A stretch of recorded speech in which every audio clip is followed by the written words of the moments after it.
Vamos a comenzar, entonces tenemos nuestro primer ponente, Barajir Alcarincue. Él es coordinador de la Comisión de Lectura de la Sociedad Tolkien Peruana, es docente universitario y economista de profesión, con maestría en el CIDE de México y estudios de doctorado en la Universidad Estatal de Iowa. El tema que él nos va a traer el día de hoy es Fake News, Sauron y el Palantir. Adelante, Barajir.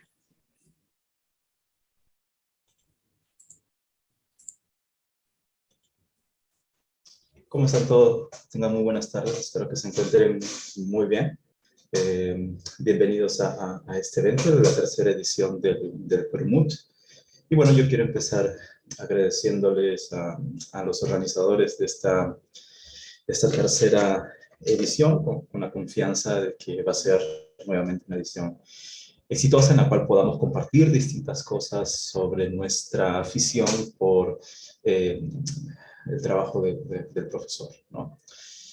Entonces, esta primera presentación, a mí me toca dar el premio de honor del Permut, por eso la pelotita, la hoja que ven ahí. Esta primera presentación es una presentación que quise hacer hace muchísimo tiempo, hace muchísimos años. Como les acaba de comentar Oz, yo soy economista de formación y tengo particular interés por el uso de las matemáticas en general en ciencias sociales y en otras áreas, ¿no? Y como ustedes saben, hay una suerte de estereotipo de que a quienes les gustan las matemáticas no les gusta mucho la lectura y viceversa, ¿no? Yo creo que digamos que es un estereotipo no siempre bien fundado. Y creo que hay una interacción importante y el uso de, digamos, las herramientas matemáticas permiten utilizar un lenguaje que a veces es mucho más complejo que simplemente un texto. Pero bueno, fuera de ello, como les comentaba, hace muchísimos años pensaba sobre estos temas, de cuánto de la información que estaba leyendo cuando era la primera ocasión que leía El Señor de los Anillos, la podía relacionar con las cosas en las cuales estaba estudiando, trabajando y demás. Y había una serie de conceptos que me hacían mucho eco, ¿okay? Y uno de los conceptos más interesantes que me hacía mucho eco es el concepto de las Palantiri, estas piedras videntes, y cuáles fueron su función dentro de la Guerra del Anillo y los eventos que se desarrollan en los libros con los cuales contamos. Entonces, esta primera presentación tiene este título de Fake News, las Palantiri en la tercera edad y la caída de Sauron. Como pueden ver, ahí tenemos una imagen de una Palantiri, una de estas piedras videntes. Este arte no es mío, hay que darle el crédito al artista Aitor Fernández, que es un artista que hace efectos especiales y en 3D. Pueden chequear sus redes sociales, que estaría muy interesante, y tiene algunos diseños muy bonitos sobre las Palantiri. ¿Okay? Entonces, vamos a continuar. Esta es un poco la secuencia de contenidos que les voy a compartir. Vamos a pasar un poquito los conceptos que entendemos como fake news, la desinformación que se generan a partir de las fake news y cómo tomamos decisiones en un contexto de fake news, ¿okay? Para luego pasar a hacer una descripción de las Palantiri y su rol como generadoras de información o desinformación en el contexto de la Guerra del Anillo, y cómo es que, de acuerdo con lo que pude entender de mi lectura de los libros, influye muchísimo en la toma de decisiones de los distintos personajes que aparecen en la historia, y en particular en algunas decisiones de Sauron que eventualmente llevan hacia su caída. Y esto lo que quiero hacer es luego relacionarlo con un ámbito con el cual estoy mucho más familiarizado por el tema de ejercicio profesional, que es cómo es que desde una ciencia social como la economía entendemos la toma de decisiones en contextos con información asimétrica, desinformación y demás. Y luego unas conclusiones y una pequeña agenda de cosas que me gustaría hacer más allá de esta presentación. ¿Okay? ¿Qué entendemos por fake news? De acuerdo con el diccionario de Oxford, bueno, las fake news son el reporte falso de eventos. ¿Okay? Mentiras, si quieren entenderlo de manera más sencilla. Mentiras. ¿Okay? Pero las fake news, digamos, tienen esta acepción particular que son reportes escritos y leídos principalmente en la web, ¿no? Y alguien podría pensar que las fake news son producto de nuestra época reciente, de la era de la digitalización y de la globalización, pero eso no es así, ¿verdad? Lo que podemos entender es que solo se ha hecho mucho más sencilla la difusión de fake news a través del uso del Internet. Incluso hay algunas personas que podrían hablar de que no estamos en una era de la información, sino más bien una era de la desinformación. Y a veces siempre se discute sobre la diferencia que existe, quienes hemos hecho por una cuestión de edad esa transición, ¿verdad?, de pasar de ir a la biblioteca a utilizar libros totalmente digitales y demás. Entonces ahora existe como que tanta información que es difícil seleccionar cuál vale la pena y es difícil contrastar, ¿verdad? Y eso puede eventualmente generar lo que conocemos como brechas de información. Es una de las formas de generar brechas de información, ¿verdad? A través de la difusión simplemente de mentiras. Puede estar dirigida hacia un público objetivo con la intención de motivar un conjunto de decisiones que eventualmente te favorezcan. ¿Okay? Entonces, por ejemplo, la difusión de reportes falsos es muy conocida en la historia, sobre todo en el caso de conflictos bélicos. Ahora que estamos viendo los sucesos entre Rusia y Ucrania, bueno, nos viene a la mente la utilización, ¿verdad?, de panfletos que difundían información falsa a las tropas enemigas, por ejemplo, ¿no? Hay eventos reportados en la Primera, en la Segunda Guerra Mundial, durante la época de la Guerra Fría, ¿no?, en los cuales en contextos de conflictos militares, bueno, se difundía información falsa. Entonces, esta idea de las fake news y de generar desinformación, de generar esa brecha de información o esa asimetría, no es cuestión nueva. ¿Okay? Y como tal, de hecho, es una de las características más importantes con las cuales lidiamos a la hora de tomar decisiones, ¿okay? O a la hora en la cual nos relacionamos, ya sea de manera personal, profesional, cómo se relacionan entre instituciones, o si quieren verlo en el contexto de la obra del profesor, cómo es que se relacionan distintos personajes y toman decisiones. ¿Okay? Entonces, en este marco, hay algunas preguntas que me parecen de interés comenzar a abordar. ¿Okay? Primero, ¿cómo es que se toman decisiones en contextos de asimetría de información? ¿Okay? ¿Cuáles son los resultados de tomar decisiones totalmente desinformado? Bueno, ahí la respuesta se cae de madura. Van a ser muy malas decisiones.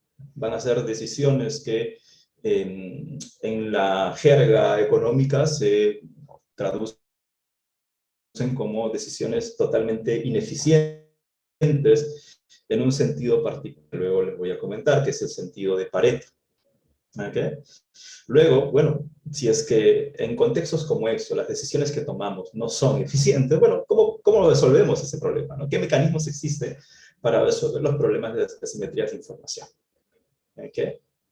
Y bueno, teniendo en cuenta estas ideas y volviendo o metiéndonos a la historia que se nos cuenta en El Señor de los Anillos, bueno, ¿qué rol jugaron las Palantiri, estas piedras videntes que conocemos que tenían una serie de propiedades, principalmente para comunicarse entre personas? ¿Qué rol jugaron durante los eventos en El Señor de los Anillos para, o bien, resolver los problemas de desinformación, o más bien generarlos?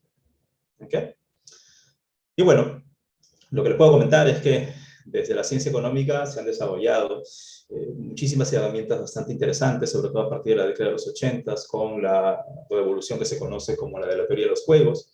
hay muchísimas herramientas bastante útiles para analizar la toma de decisiones en estos contextos. Y más importante, analizar cuáles son sus implicancias, ¿okay? Cuáles son los resultados de estas decisiones. Antes de ir de lleno a cómo podemos analizar decisiones en contextos de desinformación, bueno, permítanme compartirles una breve historia de las Palantiri. Nosotros ya sabemos que se cree, al menos algunos afirman que fueron hechas por Fëanor durante la edad de los árboles en Valinor. Ya sabemos que Fëanor es un personaje muy particular, mucha gente lo ama, algunos lo odian, pero claramente es un personaje muy, muy relevante, no solamente por la creación de los Silmarils, eventualmente por la creación de las Palantiri, sino también por las decisiones que tomó y las implicancias que tuvieron posteriormente durante muchas eras, ¿no? Durante muchas edades. Lo que se asume es que habría hecho muchas de estas piedras videntes, pero, digamos, de lo que se tiene registro, se conoce la historia solo de 8 de ellas. Okay. La primera y la más poderosa de estas piedras videntes es la que conocemos como la piedra maestra, o la Master Stone. Okay. No es el maestro de piedra, como alguna traducción a veces la ha señalado, pero bueno, esa es la piedra vidente más importante y está ubicada en la torre de Avalone, en la isla de Tol Eressëa, la isla solitaria que se encuentra frente a las costas de Valinor, y además también se señala que es como la piedra jefa de todas las demás piedras que existen, ¿no? Del resto de piedras, se conoce recién en épocas posteriores, ¿okay? Y van a jugar un rol importante en la Tierra Media, particularmente durante los eventos de la Guerra del Anillo, aunque hay mención de ellas también durante la Segunda Edad. ¿Okay? En primera instancia, no se sabe nada de estas Palantiri durante la Primera Edad, ni quién las tenía, ni dónde estaban localizadas. ¿Okay? Y recién se sabe de ellas durante la Segunda Edad, en la época en la cual Númenor se divide en dos facciones: la facción de los hombres del rey al mando de Ar-Pharazôn y la facción de los fieles, que estaba liderada por Elendil, sus hijos, bueno, también su padre Amandil, ¿verdad? Y que eran fieles a los Valar y todavía tenían algún grado de relación con los elfos que estaban en la Tierra Media.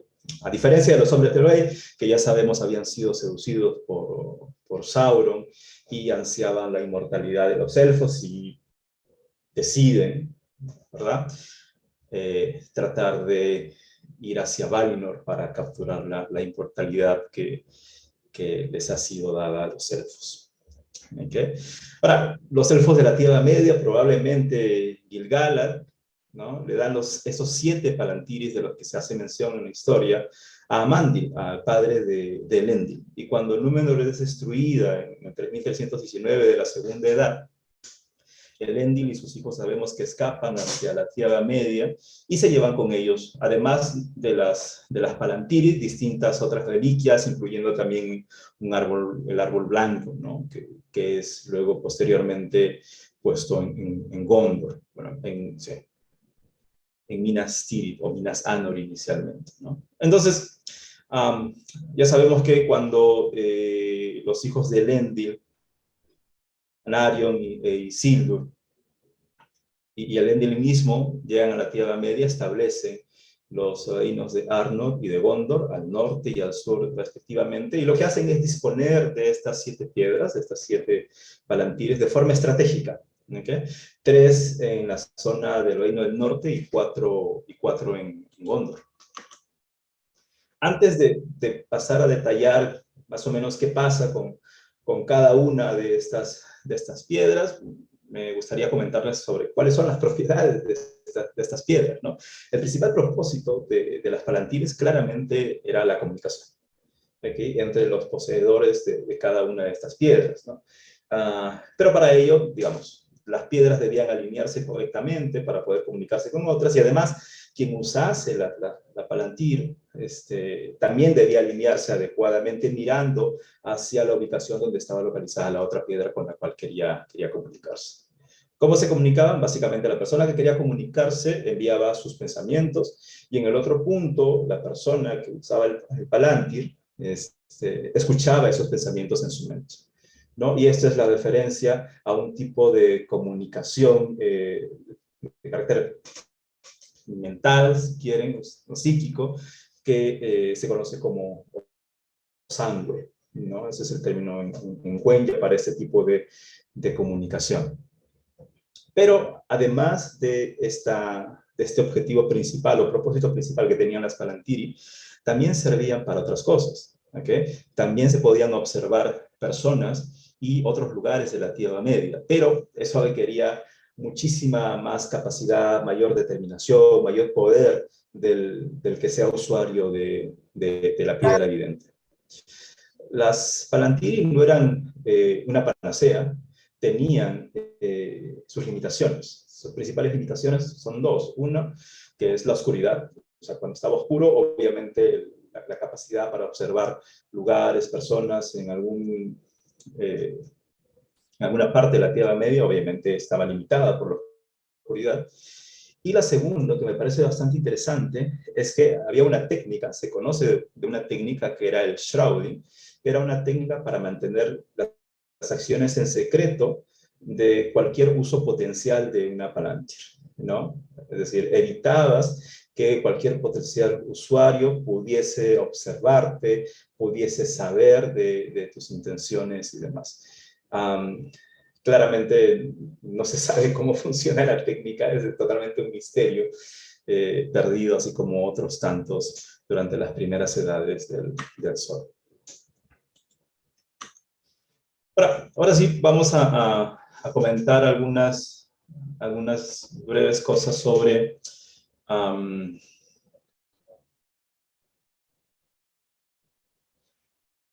las distintas piedras videntes. Como les comenté, estas piedras fueron dispuestas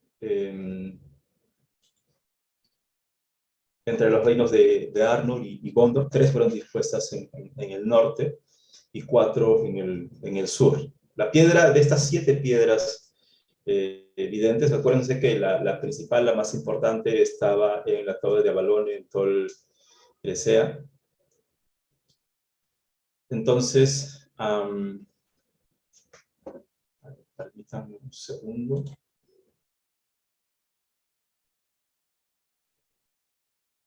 Ok.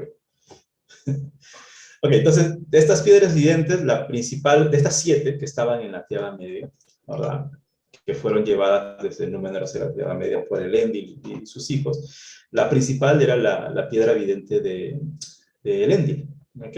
Pero no la principal, sino una piedra importante, la piedra vidente de Elendil, que se llamaba el Ostirio, que tenía una particularidad, que no necesariamente hacía contacto con el resto de 6 piedras que estaban dispuestas entre Arnor y Gondor, sino más bien estaba alineada con la piedra maestra en Tol Eressëa. Y además solo Elendil era capaz de usarla para mirar las tierras imperecederas, ¿no? De hecho, Elendil también buscaba poder observar lo que quedaba de Númenor, pero eso no era posible porque Númenor ya había desaparecido en el mar.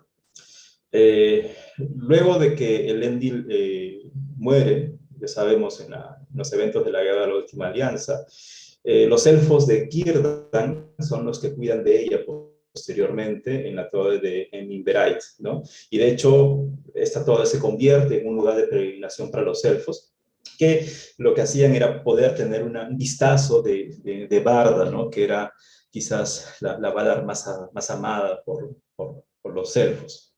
Y luego de la caída de Sauron, esta piedra fue llevada a Valinor junto con los portadores del anillo, ¿no? Esa es más o menos, así de manera muy, muy simple, muy resumida, lo que pasa con esta piedra vidente, ¿no? Una segunda piedra localizada también en el reino de Arnor es la piedra de Anúminas, que era la capital del reino de Arnor. Se quedó allí durante toda la existencia del reino, y luego posteriormente en el 861 de la tercera edad, el reino se divide en 3, ¿no? y sin embargo la piedra de Anúminas, perdón, se mantiene en el reino de Arthedain, ¿no? Luego también está la piedra de Amon-Sul, que fue localizada allí por el Eni por su posición estratégica, ¿no? Porque a partir de allí se podía tener un control visual de distintos territorios que estaban bajo el reino de Arnor. ¿Okay? Ahora, cuando Amon-Sul es destruida por el rey Brujo en el 1409 de la Tercera Edad, la piedra es llevada a Fornos, que era la segunda capital del reino de Arthedain, ¿no? Que era lo que quedaba de Arnor. ¿Okay? Luego se llega a saber de estas dos piedras 600 años después, cuando ya Arthedain ha decaído muchísimo y está en el final de sus días siendo arrasada por Angmar. Entonces el último rey de Arthedain, Arvedui, lo que hace es escapar y logra salvar estas piedras y huye hacia el norte, ¿no? Y en el norte se encuentra con una población de hombres que están acostumbrados a vivir a bajísimas temperaturas, el pueblo de los Losot, ¿no? Y ellos le sugieren que espere allí para poder dar cara eventualmente al rey brujo, pero Arvedui desatiende esos consejos y decide tomar una embarcación en el Mar del Norte. Esa embarcación es destruida en el hielo y lamentablemente estas piedras de Anúminas y Amon-Sul se pierden para siempre en el Mar del Norte, ¿no? Entonces eso es lo que pasa con las piedras videntes que estaban localizadas en el reino de Arnor. Respecto de las piedras videntes de Gondor,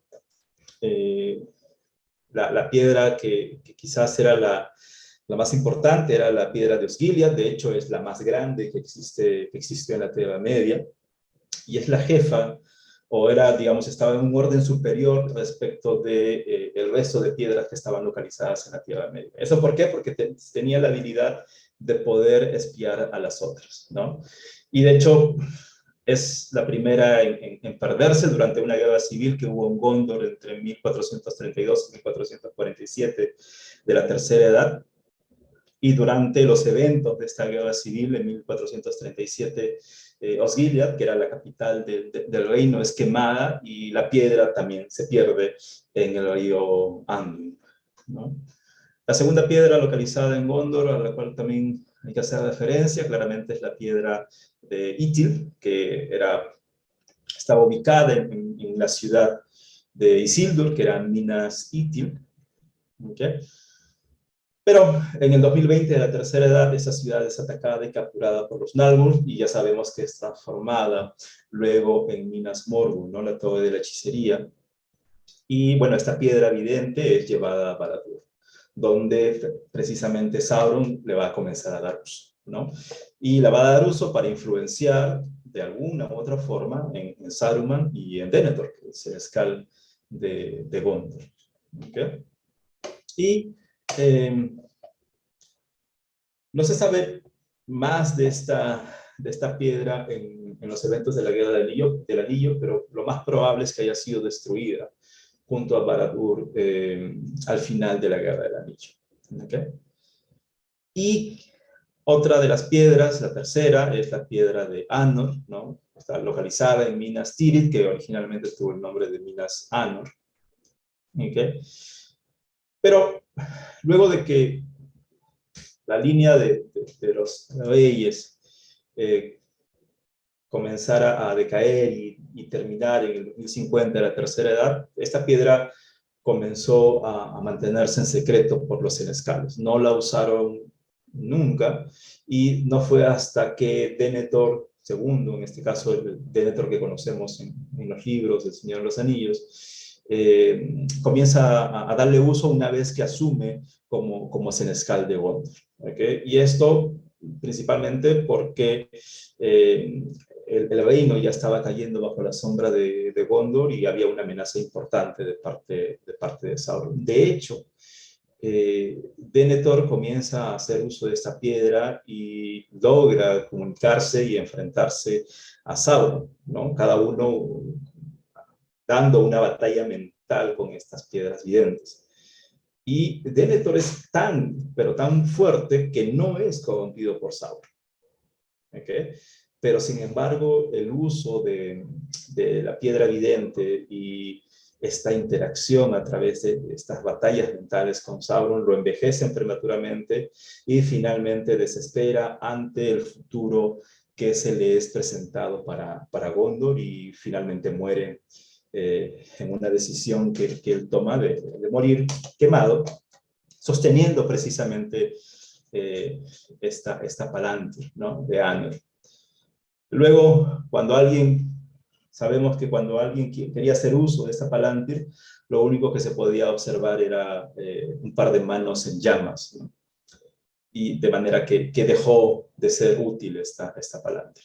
Y la última Palantir de la cual quiero hacer referencia es quizás la más relevante dentro de la historia que se nos cuenta, que es la piedra de Orthanc, que es la que está localizada en la torre de Isengard, ¿no? Y que la tiene precisamente Saruman. De hecho, Saruman consigue que se le otorguen las llaves de la torre de Isengard, con uno de los objetivos era precisamente tener acceso a esta piedra, ¿no? Porque él sabía que estaba allí. ¿Okay? Entonces, al final de la tercera edad, también esta piedra estaba prácticamente olvidada por los senescales, y en el 2759 de la tercera edad, Beren, que era el senescal de Gondor, le entrega las llaves con todo a Saruman, y además también se le da la bienvenida por parte del rey Frealaf de Rohan, ¿no? Como uno de sus aliados al norte del reino de Rohan. Bueno, Saruman encontró, como esperaba allí, la Palantir, y en el 3000 de la tercera edad la usa por primera vez. ¿Okay? Ya para entonces Sauron ya tenía la piedra que había sido tomada de Minas Ithil, ¿okay? Y comienzan a comunicarse con Saruman y lo convence y lo comienza a tener bajo su dominio. ¿Okay? Luego sabemos de esta Palantir en los eventos que se nos cuentan posteriores a la batalla del Abismo de Hel, donde una compañía liderada por Gandalf, Theoden, Aragorn, Pippin, entre otros, Gimli también, se dirigen hacia Isengard para hablar con Saruman. Grima, en un momento desesperado, coge lo que sea y se las tira, ¿no? Le tira la piedra a Gandalf y al resto, ¿no? Esto es el 5 de marzo de 2019 de la tercera edad. Esa misma noche, ¿okay? The Full of Atuk, ¿no? Pippin no puede con su curiosidad, por decirlo así, utiliza la piedra. Y Pippin, totalmente ignorante de la naturaleza de la Palantir y que debía utilizarse de tal forma y que tendría que estar alineada de tal forma y él también tendría que estar alineado de tal forma, por mero azar, quiero verlo así, logra alinearse con la piedra que tiene Sauron. ¿Ok? Sauron lo ve, y como se nos cuenta en el evento del Señor de los Anillos, Sauron cree que Sauron ya para entonces estaba enterado de que un mediano portaba el anillo, y piensa que Pippin es el mediano que porta el anillo. De hecho, al día siguiente, ¿no? Precisamente a partir de este evento, Aragorn también decide utilizar la piedra de Orthanc para comunicarse con Sauron y le revela que es el heredero de Isildur y también que posee la espada forjada de Elendil, ¿no? Esto es al día siguiente de que Pippin había visto la piedra y se había comunicado con Sauron. Este es un evento, estos dos eventos son particularmente relevantes, ¿no? Porque le dan una información a Sauron que precipita sus decisiones, ¿no? Entonces Sauron lo que hace es entrar en una guerra abierta contra Gondor, pero mantiene su atención de manera particular en Aragorn y los hombres de la Tierra Media, ¿okay? Y desatiende lo que estaba pasando en sus propios dominios, ¿no? En particular, lo que estaba pasando respecto de los hobbits, ¿no? Que se había metido un par de hobbits con la intención de destruir el anillo, y Sauron había sido ignorante de ello porque le había estado prestando más atención a la información que le habría sido revelada a través de la Palantir de Ortang. ¿Okay? De hecho, al final, digamos, cuando hacemos el recuento de estas 7 Palantirs de la Tierra Media, solo la piedra de Ortang es la que se mantiene en la Tierra Media en la cuarta edad y que es utilizable, ¿no? Ya sabemos que la piedra de Anor, que utilizaba Denethor, está... queda dañada, no se puede utilizar.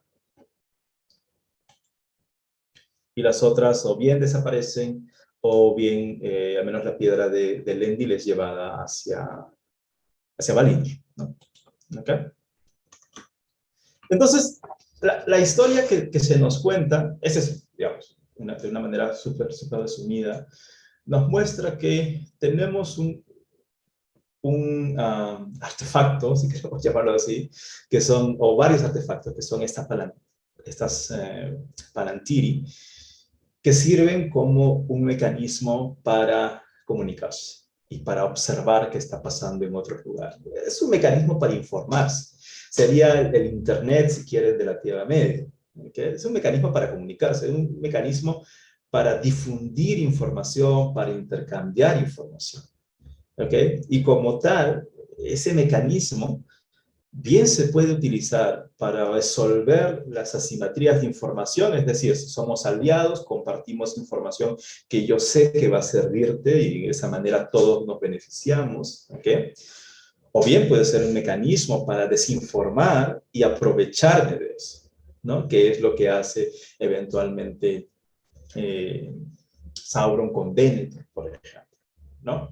O accidentalmente lo que hace Pippin, ¿verdad? Desinforma totalmente a Sauron, haciéndolo creer, sin intención, claro está, ese es un evento azaroso, lo desinforma respecto de quién posee el anillo en ese momento, ¿no?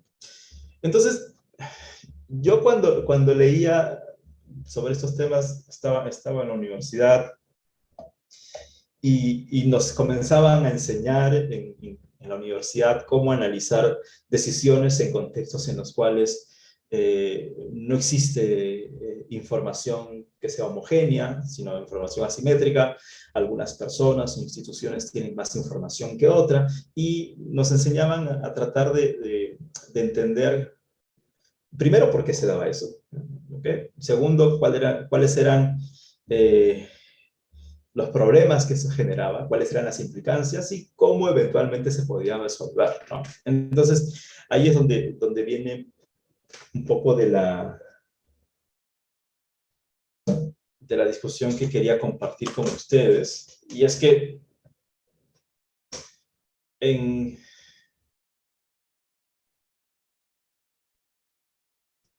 economía, ¿okay? Existe un conjunto variado de conceptos y herramientas de análisis para entender cómo se toman decisiones en muchos contextos, ¿okay?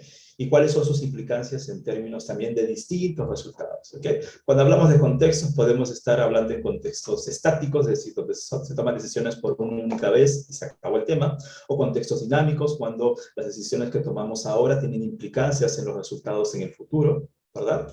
Por ejemplo, decisiones de inversión, decisiones de educarse ahora, de trabajo, decisiones de tener hijos, etc.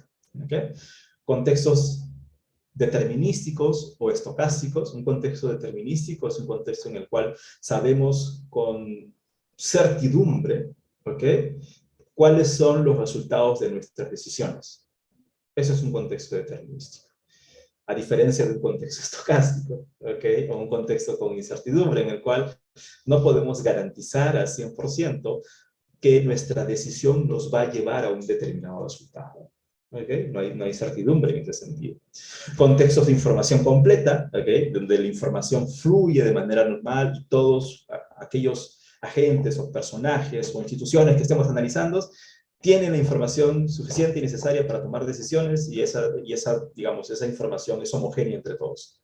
versus un contexto en el cual hay información incompleta. Hay algunas personas, agentes, instituciones que saben más, que saben menos. Hay una brecha de información entre los personajes, por ejemplo, y eso es lo que conocemos como un contexto de información asimétrica. ¿Okay? También hay contextos que se conocen como de equilibrio parcial o equilibrio general. Eso tiene que ver con que si es que nos concentramos, por ejemplo, solo en analizar un mercado, una industria, un país, o si es que nos expandimos el análisis y analizamos muchos mercados a la vez, muchas industrias a la vez, o muchos países a la vez, ¿no? Y hay distintos contextos que pueden ser analizados en cuanto a la toma de decisiones. ¿Ok? Y claramente es importante también ver cuáles son las implicancias de esas decisiones, ¿verdad? Estamos hablando de economía, cuáles son las implicancias en términos de los precios, cantidades, inversión, consumo, esperanza de vida, bienestar en general. ¿Okay? Entonces, la economía como ciencia nos permite utilizar muchísimas herramientas para entender las decisiones en múltiples contextos. ¿Okay? Y eso es lo bonito de esta profesión. ¿Qué hacemos los economistas? Básicamente trabajamos con modelos.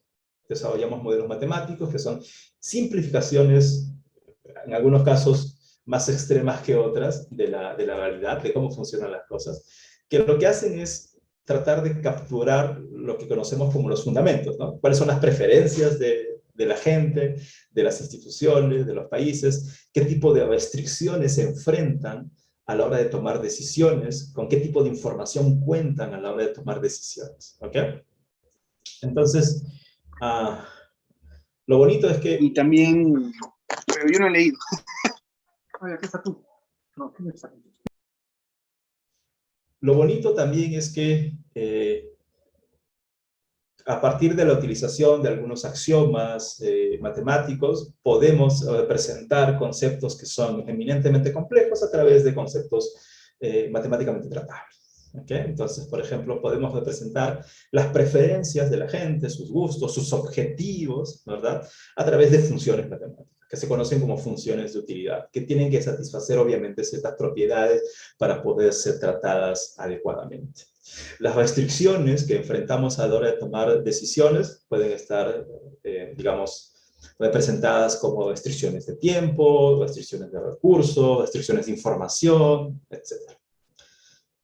Y lo más bonito de esto es que las decisiones, bajo un enfoque neoclásico, que es el enfoque estándar, que se enseña actualmente en la formación de economistas, es que se pueden simplificar de tal forma que se pueden resolver, ¿ok?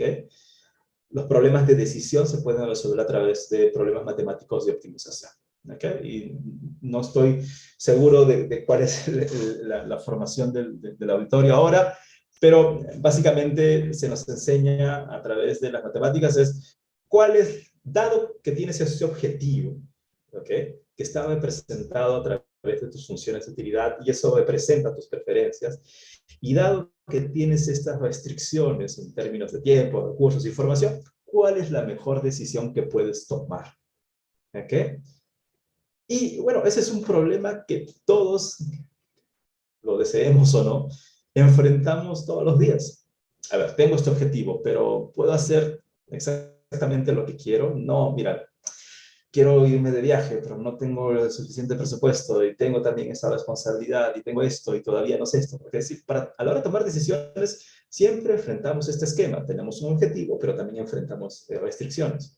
Bueno, los economistas lo simplificamos para poder capturar la esencia de ese proceso de toma de decisiones a través de problemas de optimización. ¿Okay? Pero los problemas de optimización tienen ese objetivo, decirnos cuál es la mejor decisión dado que tienes este ideal, pero también tienes esas restricciones, ¿no? ¿Okay? Entonces, al final, lo que hacemos es analizar esas decisiones para poder resolver esos problemas. Se utilizan herramientas de cálculo diferencial, cálculo integral, álgebra lineal, etc. Y las decisiones, que en un contexto económico pueden ser decisiones de compra, inversión, producción, etc. O incluso decisiones como cuántos hijos tener, o qué estudiar, dónde estudiar, si salir del país o no, etc. Se pueden evaluar de manera conjunta y bajo ciertas condiciones podemos obtener resultados que son socialmente eficientes. ¿Okay? Y este concepto de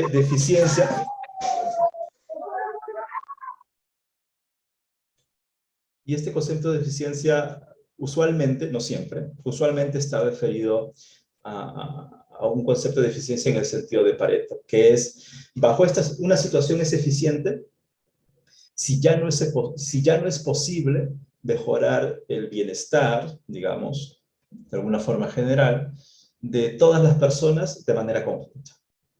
¿Ok?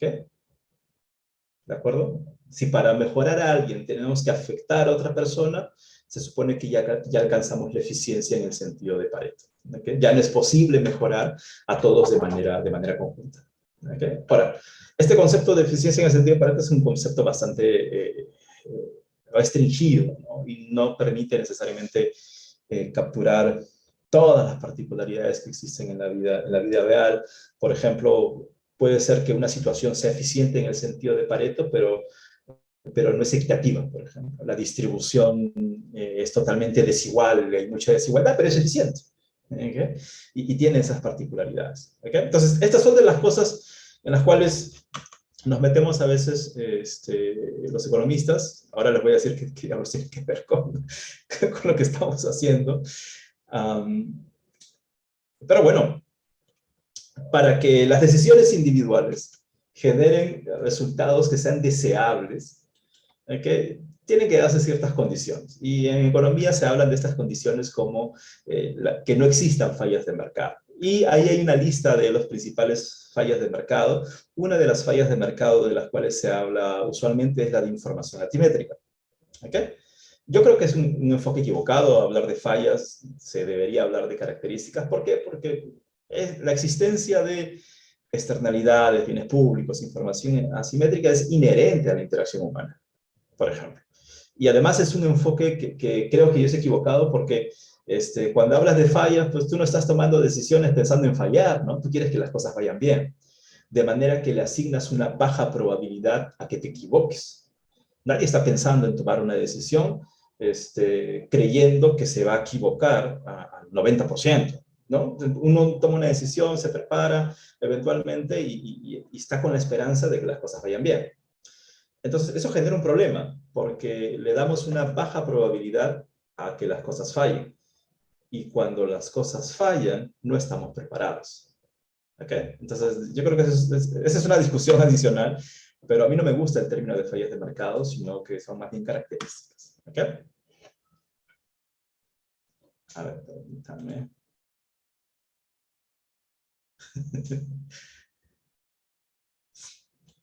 Ok, entonces, vamos a esta falla que conocemos, entre comillas, una característica de información asimétrica. Y es lo que estábamos hablando, ¿no? En muchos contextos, las personas, los personajes en una historia, cuentan con información que solo ellos conocen y que pueden utilizar a su favor.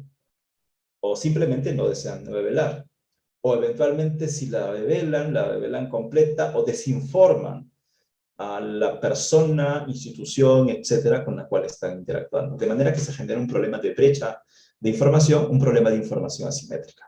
Y como habíamos comentado, la existencia de información asimétrica genera, pues, malas decisiones, haciendo que los resultados no sean los deseados. Ejemplos, un montón, ¿ok?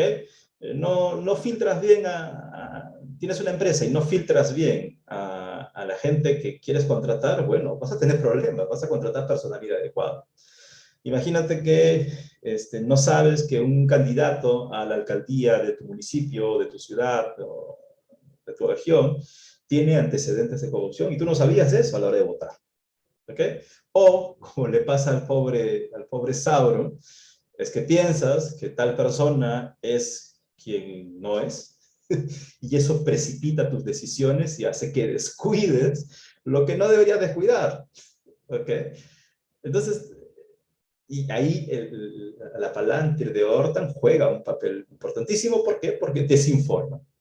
¿Okay? O sea, ojo, y fíjense lo curioso, ¿no? Un instrumento cuyo origen era resolver los problemas de información, es decir, mantener comunicados a un grupo de gente de manera estratégica, al final, por una serie de eventos, más bien lo que hace es todo lo contrario, que es desinformar.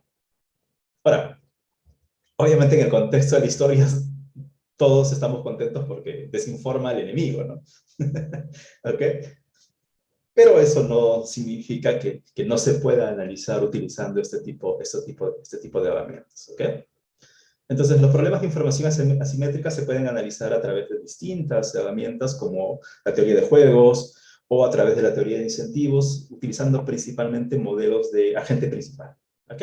En los modelos de agente principal hay, como bien su nombre dice, dos instancias. Una primera instancia, que es el principal, que es un actor, un agente. Bueno, usualmente se habla de actor para no volver a repetir la palabra agente. Los economistas somos poco creativos con los nombres que les damos a las cosas, pero bueno, esa es otra historia. Entonces, ¿qué es el principal? Es un personaje, ¿ok?, que depende de la acción o naturaleza de otro actor. Es decir, cuando digo que depende, es decir, su bienestar, su utilidad, cómo le va a ir, ¿verdad? Depende de lo que haga otro actor. Y este otro actor se conoce como el agente. ¿Ok? Entonces, y hay, obviamente, entre el principal y el agente algún tipo de relación. Por ejemplo, la búsqueda de una relación de colaboración, por ejemplo. ¿Ok? Entonces, pueden existir problemas de información asimétrica entre el principal y el agente a la hora de interactuar. ¿Ok?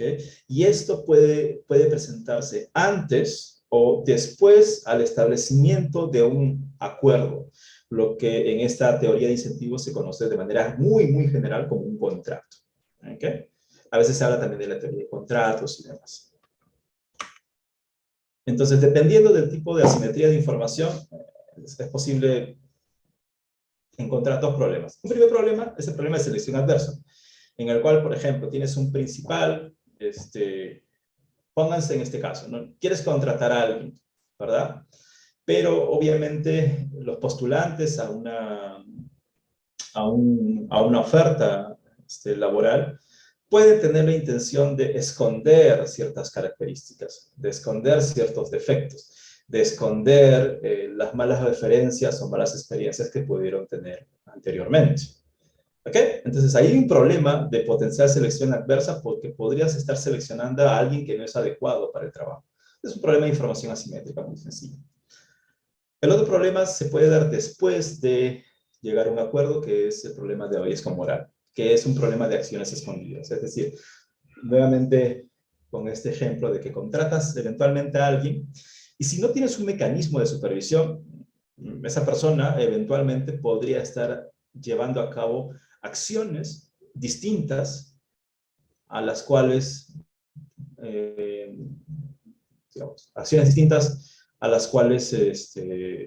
debería seguir, ¿no? De acuerdo con el acuerdo que tú quieres. ¿Ok? Entonces, la idea es, en este tipo de casos, desarrollar mecanismos para poder minimizar estos problemas de asimetría de información. Y allí hay dos conceptos claves, que son el concepto de restricciones de participación y restricciones de compatibilidad de incentivos. Básicamente, estos son mecanismos que te permiten, en principio, bueno, convencer a la otra persona de que al menos participe de una conversación, de que nos pongamos de acuerdo, etc. ¿Okay? Al menos convencerlo, que participe, que sea parte de la negociación. Y lo otro de la compatibilidad de incentivos es establecer mecanismos para que tu contraparte revele qué tipo de agente es, qué tipo de persona es. ¿Ok? De manera que puedas ofrecer un acuerdo, un contrato, que sea de acuerdo con tus intereses y pueda cumplirse. ¿Ok? Entonces, toda esta teoría, o todo ese análisis, me hace recordar a la interacción que hay entre Sauron con Denethor, por ejemplo. ¿Verdad? De Sauron con Denethor. ¿Qué cosa le ofrece Sauron a Denethor eventualmente? ¿No? O incluso la interacción de Sauron con Saruman. ¿Ok? Yo creo, y esa es parte del seguro, parte de la agenda que eventualmente voy a tomar, es que se puede desarrollar ejemplos con esos casos, ¿no?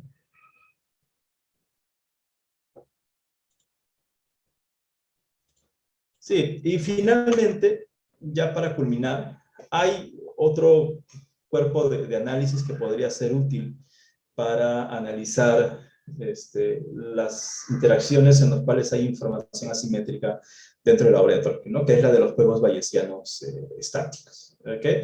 Básicamente, en estos casos, se tiene, pues, situaciones, se pueden analizar situaciones de conflicto o eventual cooperación, ¿okay? En contextos en los cuales quienes participan de una situación de conflicto o cooperación tienen información privada exclusivamente, ¿no? Que no necesariamente saben los otros jugadores. ¿Okay? Un ejemplo típico es un mercado en el cual las empresas solo conocen su estructura de costos y tratan de aproximarse, pero no saben a ciencia cierta, ¿verdad? La estructura de costos de sus competidores. Igual tienen que tomar decisiones, ¿verdad? Toman decisiones en contextos de información asimétrica.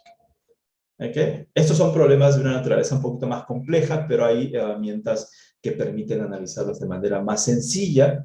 Yo no quiero, tenía preparado un par de slides un poquito más complejos, pero no quiero extenderme, pero igual seguro van a estar disponibles. Esta es una presentación de cómo podría entenderse este tipo de juegos en los cuales ya no solamente entran a tallar tus decisiones, sino cómo es que lo que creas sobre las otras personas, otros agentes, también van a impactar los resultados que obtengas. ¿Okay? Entonces, ya esta es una presentación que no los quiero espantar, pero hay unos conceptos bastante interesantes como el del equilibrio bayesiano de Nash, que es básicamente cómo es que buscamos las mejores decisiones en un contexto en el cual yo no sé quién eres, muy vaga de quién eres, ¿okay? O existe una probabilidad determinada de que tú seas de determinado tipo, ¿okay? Y este tipo de herramientas son las que yo creo que se podrían utilizar para ejemplificar, por ejemplo, las decisiones que toma Sauron en un determinado momento, ¿no? Porque a la hora de ver a Pippin, él asume con cierta probabilidad, seguro, eventualmente no tendría por qué tener la certeza al 100%, o se convence con una probabilidad bastante alta de que él tiene el anillo. ¿Okay? Entonces podríamos utilizar ese tipo de herramientas para modelar eventualmente las decisiones de Sauron. ¿Okay? Entonces, y aquí ya culmino, porque ya estamos con el tiempo. Yo creo que la obra del profesor ofrece un conjunto bastante amplio de oportunidades para ilustrar conceptos relacionados con la toma de decisiones bajo información asimétrica, desinformación o incluso fake news. Las Palantini son un ejemplo de un mecanismo para, ¿verdad?, bajo su uso adecuado, resolver problemas de información asimétrica o para generarlo, ¿no? Esto es lo que se conocería como el Internet de la Tierra Media.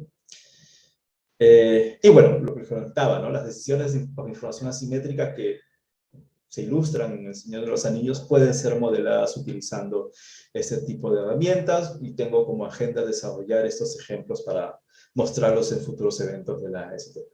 ¿Okay? Así que eso sería todo por mi parte. Si tienen alguna pregunta, queja o comentario, no sé si es que los moderadores les van a dar el tiempo. Si no es así, les agradezco la paciencia. Gracias, Erix, por la presentación. En el chat no veo preguntas, y por cuestiones también de tiempo, pediríamos que si tuvieran alguna pregunta la puedan hacer ya por interno, si lo permites, Erix, mientras todavía estás aquí entre nosotros. Sí, claro que sí, no hay problema.